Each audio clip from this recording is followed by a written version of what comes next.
بہت زیادہ بلانے والے ہیں، ان کے ہاں چلا جاتا ہوں۔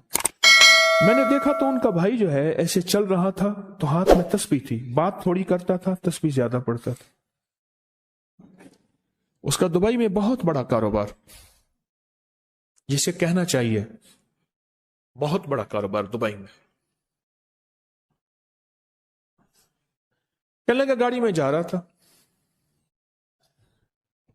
کچھ لوگ آئے، گاڑی کا دروازہ کھولا، بیٹھے، مجھے لے گئے۔ پھر میرے گھر والوں کو مہینوں پتہ نہ چلا،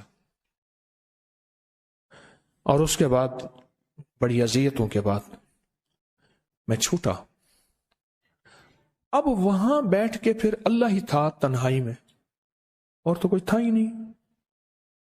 کہا کہ وہ اللہ سے ذکر کرنے اور باتیں کرنے کی ایسی کوئی مجھے عادت سی پڑ گئی ہے، اب لوگ مجھے کہتے ہیں کہ آپ جیل کی اذیتوں کی وجہ سے خاموش ہو گئے ہیں۔ میں لوگوں کو لاکھ کہتا ہوں، نہیں، وہ مانتے نہیں۔ جیسے نا بندہ کوئی غم کی وجہ سے بعض اوقات نا چپ ہو جاتا ہے، وہ کیوں کہتے ہیں؟ اسے چپ لگ گئی ہے، خاموش ہو گیا ہے۔ تاکہ میں لوگوں کو کہتا ہوں، نہیں، میں جیل کی وجہ سے خاموش نہیں ہوں۔ اس قید نے، اس جیل نے میرے اوپر جو آزمائش بھیجی ہے، اس قید نے اور جیل نے میرے اوپر جو آزمائش بھیجی ہے، اور میں پھر وہاں ذکر کا عادی بنا، دعاؤں کا عادی بنا، تسبیح کا عادی بنا، اعمال کا عادی بنا، اور وہ عادت سی پڑ گئی ہے۔ اور وہ عادت سی ایسی پڑی ہے کہ بس سارا دن اب اسی میں لگا رہتا ہوں، سارا دن اب اسی ذکر میں اور اسی یاد میں لگا رہتا ہوں۔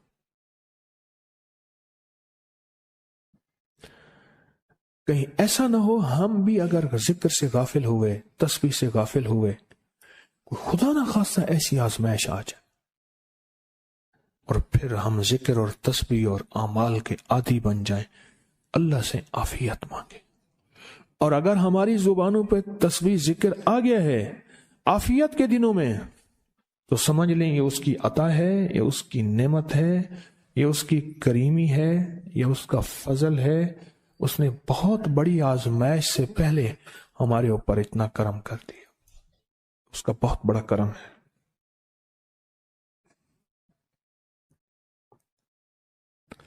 اس لیے اللہ جل شانہ کے حبیب کملی والے نے آزمائشوں سے پناہ مانگی ہے۔ اللہم انی اعوذ بک من جہد البلاء، آزمائش، کوئی بلا آ جائے، ودرک الشقاء، شقاوت میں میرا نام آئے، بدبختی میں، یہ بھی آزمائش ہے۔ وسوء القضاء، میرے لیے ایسے فیصلے ہونا شروع ہو جائیں جو مجھے برباد کر دیں، ایک کے بعد دوسرا میرے حق میں فیصلہ، میرے خلاف فیصلے سارے۔ وشماتۃ الاعداء، اور ایسا وقت میرے آزمائش نہ آئے کہ دشمن تالیاں بجائے، دشمن ہنسے اور میرا مذاق اڑائے۔ اس لیے میرے آقا نے، میرے حضور نے آزمائشوں سے پناہ مانگی ہے، عافیت مانگی ہے۔ اللہم انی اعوذ بک من زوال نعمتک، اللہ نعمت دی پھر اس کا زوال آ گیا، وتحول عافیت، عافیت دی اور تو نے چھین لی۔ اللہم انی اعوذ بک من زوال نعمتک وتحول عافیتک وفجاءت نقمتک وجمیع سخطک، اے اللہ کو میرے اوپر ایسے حملے ہوں اور سختیاں میرے اوپر شروع ہوں، مولا میں اس سے پناہ مانگتا ہوں۔ میں مانگتا کیا ہوں؟ ربنا آتنا فی الدنیا حسنۃ، اس سے دنیا کا بہترین پیکج مانگتا ہوں، وفی الآخرۃ حسنۃ، تو اس سے آخرت کا بہترین پیکج، شاندار، لاجواب، بہترین۔ ہاں، آزمائشیں، مصیبتیں، تکلیفیں، حوادث، حادثات، ناکامیاں، بیماریاں، پریشانیاں، میں نہیں مانگتا مولا۔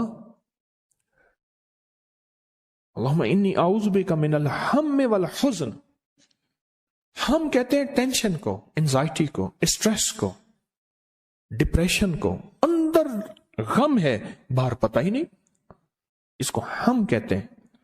اور حزن کہتے ہیں جس پہ ہائے ہائے ہو۔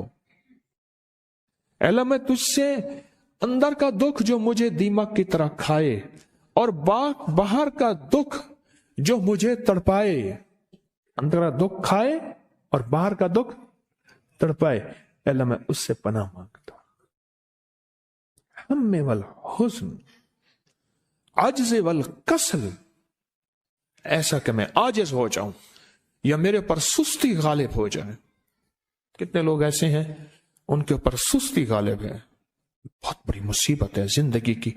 میرے آقا کملی والے نے اس سے پناہ مانگی، اللہ کے حبیب میرے آقا نے آزمائشوں سے پناہ مانگی ہے۔ اللہم انی اعوذ بک من الفقر والکفر، اے میرا مولا مجھے کفر سے اور فقر سے بچا۔ فقر ایسا، غربت ایسی آئے کہ میرے ذہن میں ہر وقت لوگوں کی جیبوں پہ نظر ہو، ہر وقت لوگوں کی جیبوں پہ نظر ہو۔ یہ دو وقت میں ہوتا ہے، ذہن نشین رکھیے گا۔ اس فقیر کا تجربہ ہے، ایک جب طمع بڑھ جاتا ہے، لالچ بڑھ جاتی ہے، اس وقت لوگوں کی جیبوں پہ نظر ہوتی ہے۔ جب فقر بڑھ جاتا ہے، غربت اور تنگ دستی اور فقیری بڑھ جاتی ہے، پھر لوگوں کی جیبوں پہ نظر اس کی ہوتی ہے اور اللہ کے خزانوں پہ نظر نہیں ہوتی یا کم ہوتی۔ اے میرا مولا مجھے فقر سے بچا اور کفر سے بچا، کہ ایسا وقت نہ آئے میں اپنا دین بیچ بیٹھوں، اپنا ایمان بیچ بیٹھوں۔ ہمارے ایک مخلص تھے عبد الوحید سلیمانی صاحب رحمۃ اللہ علیہ، کہنے لگے انارکلی میں میرا ایک دوست تھا، تو میں اس دوست کے ساتھ زندگی گزری، پنجاب یونیورسٹی میں اکٹھے پڑھتے تھے۔ تو پھر پتہ چلا کہ وہ بہت مالدار ہو گیا، اسلام آباد کے ایک بہت بڑے سیکٹر میں گیا تو اس کا گھر دیکھا، گاڑیاں، بڑا گھر، اور یہاں اس کے پاس ایک پرانی سی پتلون ہوتی تھی اور غربت ہوتی تھی، اور انارکلی کے کسی اوپر چبارے کے کسی کمرہ لیا ہوا تھا۔ تو میں نے اس کا نام لے کے پوچھا یہ کیا؟ اس نے ایسے سینے پہ ہاتھ رکھ کے کہا بس یہی بیچا ہے، اب باقی سب ٹھیک ہے، سینے پہ ایمان بیچا ہے، سب کچھ مل گیا۔ اللہ میرے پر وہ وقت نہ لا جب میرے اوپر فقر غالب آ جائے یا کفر آ جائے۔ میرے آقا کملی والے نے آزمائشوں سے پناہ مانگی، اور آپ حضرات کتنے خوش قسمت ہیں، اس کی شان کریمی اللہ نے آزمائشوں سے بچائے، اور انشاءاللہ ان نام کی برکتوں سے، ان دعاؤں کی برکتوں سے، ان تسبیحوں کی برکتوں سے، اس اللہ کے نام لینے کی برکت سے انشاءاللہ اللہ اور آزمائشوں سے بچائے گا۔ اللہ نے بغیر آزمائشوں کے ہمیں اپنا نام دے دیا، اپنے نام کی تسبیح دے دی، اپنا ذکر دے دیا، اپنی یادیں دے دی۔ کسی جگہ منہ سے اللہ نکل جاتا ہے، کہیں رحمان نکل جاتا ہے، کہیں بسم اللہ نکل جاتا ہے۔ ابو عبداللہ مغربی فرماتے ہیں میں نے رسول اللہ صلی اللہ علیہ وسلم کو خواب میں دیکھا، عرض کیا مجھے اللہ سے ایک حاجت ہے، کس وسیلے سے دعا مانگوں؟ عرض کیا مجھے اللہ سے ایک حاجت ہے، کس وسیلے سے دعا مانگوں؟ کوئی عمل بتا دیں، کوئی وسیلہ بتا دیں آقا۔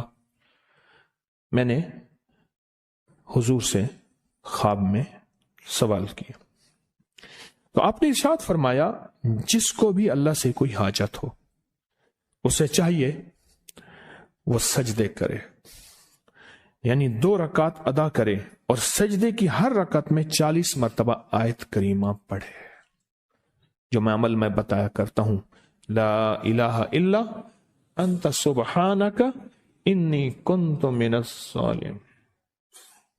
جب بھی کوئی مشکل ہو، الجھن ہو، پریشانی ہو، کوئی تکلیف ہو، کوئی مسئلہ ہو، تو میرے حضور نے فرمایا کہ تو ایسا کر، تو کیا کر، تو نفل پڑھ، ہر رکعت میں سبحان ربی الاعلیٰ کے بعد 40 مرتبہ آیت کریمہ پڑھ، اور پڑھ ایسے ڈوب ڈوب کے، مانگ مانگ کے، گڑ گڑا کے، بھیکاری محتاج سائل اور منگتا بن کے پڑھ۔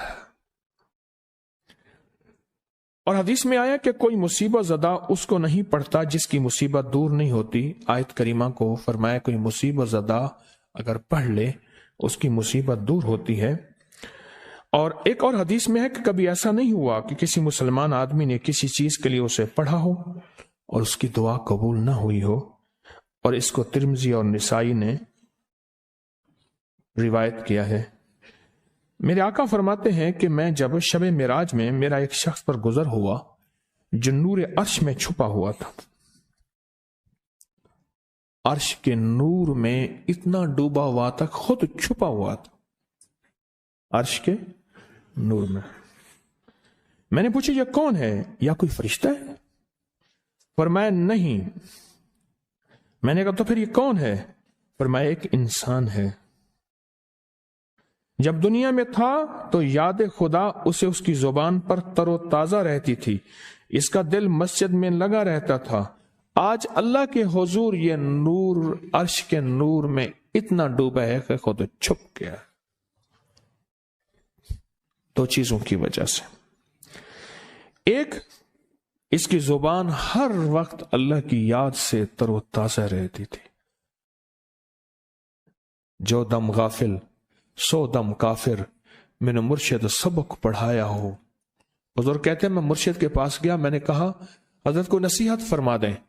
فرمایا میری نصیحت یہی ہے، جس دم غافل ہوگا سمجھ لے وہ دم تیرا کافر ہے۔ اور کافر کے معنی اصل ہیں انکار کے، وہ تیرا دم اللہ کے ساتھ جڑا ہوا نہیں ہے۔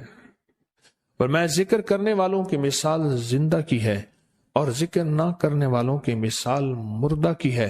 حضرت خالد بن ولید نے فرمایا ایک طرف ہزاروں تھے اور فرمایا مجھے چند دے دیں، تو پوچھا آپ کو چند کیوں دیں؟ کہا وہ سارے مردہ ہیں،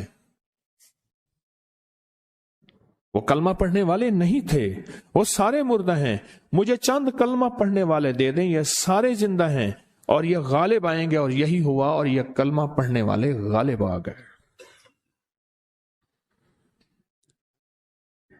آپ نے فرمایا کہ غافلوں کے درمیان اللہ کی یاد میں لگا رہنے والا ایسا ہے جیسے خود